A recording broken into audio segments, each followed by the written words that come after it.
हर हर महादेव मंडळी, आज मी तुमच्याबरोबर अर्धा लिटर दुधापासून 1 किलोचे रसगुल्ले घरच्या घरी कसे बनवता याची रेसिपी दाखवणार आहे।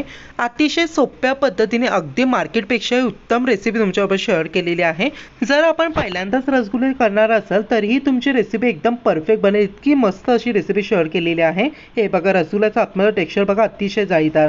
सर्वप्रथम मित्रांनो, रसगुल्ले तयार करण्यासाठी हाय फ्लेमवरती पॅन ठेवून पॅनमध्ये अर्धा लिटर किंवा म्हशीचं दूध ॲड करायचं आहे। म्हशीच्या दुधाऐवजी तुम्ही गाईचं दूध देखील घेऊ शकता। दूध आता सर्वप्रथम आपल्याला हाय फ्लेमवरती उकळून घ्यायचं आहे। दूध उकळायला लागलं की त्यामध्ये 2 मोठे चमच इतका लिंबाचा रस ॲड करायचा आहे। लिंबाच्या रसाऐवजी तुम्ही व्हिनेगर असेल त्याचा वापर देखील करू शकता।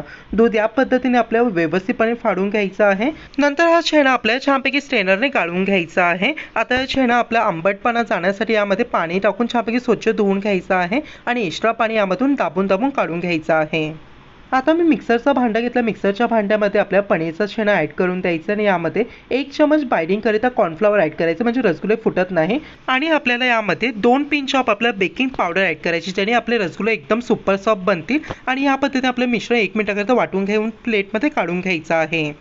आता आपल्या रसगुल्ल्याची चाचणी बनवण्यासाठी सेम पॅन मी हाय फ्लेमवरती ठेवलेला आहे। त्यामध्ये 1 कप साखर, 3 कप म्हणजे तिप्पट पाणी ॲड करून छानपैकी 1 चमच विलायची पावडर ॲड करून उकळायला साईडला ठेवून द्यायचं आहे। चाचणी जोपर्यंत उकळत आहे तोपर्यंत आपण छानपैकी पनीरच्या छेण्यापासून रसगुल्ले तयार करून घेऊया। हे बघा, छानपैकी आपल्या रसगुल्ल्याचा छेना मी मळून घेतलं। आता या डोमध्ये आपल्याला छानपैकी रसगुल्ल्याचे एकदम सुंदर छोटे छोटे बॉल्स तयार करून घ्यायचे आहेत। हवं असेल तुम्ही यामधून मोठे बॉल्स देखील तयार करू शकता। हे बघा, एकही तडा आपल्या रसगुल्ल्याच्या बॉलवरती ठेवायचे नाहीये, अदरवाईज रसगुल्ले चाचणीमध्ये टाकता फुटले जातील। सर्व बॉल्स तयार करून झालेले आहे। तसेच म्हणजे तुम्ही पाहू शकता, चाचणी देखील आपली उकळली गेली आहे। आता उकळत्या चाचणीमध्ये आपल्या रसगुल्ल्याचे एक एक बॉल या पद्धतीने सोडायचे आहेत।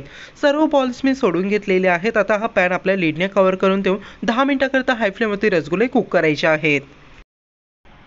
परफेक्टली तुम्ही 10 मिनिटांनंतर पाहू शकता रसगुल्ल्यावरती झाग येतो, त्यानेच आपले रसगुल्ल्याचा साईज बघा एकदम डबल झालेला आहे।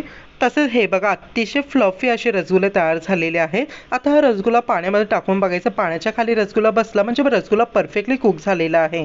गॅस बंद करून देऊन संपूर्ण रसगुल्ले आपल्याला थंड करून घ्यायचे आहे। आता हे रसगुल्ले खाण्यासाठी रेडी आहेत। तसे हे बघा, अतिशय ज्युसी आपले रसगुल्ले तयार झालेले आहेत आणि चवीला म्हणाल तर एकदम फर्स्ट क्लास। नक्की म्हणजे तुम्ही ही डिलिशियस रसगुल्ल्याची रेसिपी ट्राय करून बघा, तुम्हाला प्रचंड आवडेल।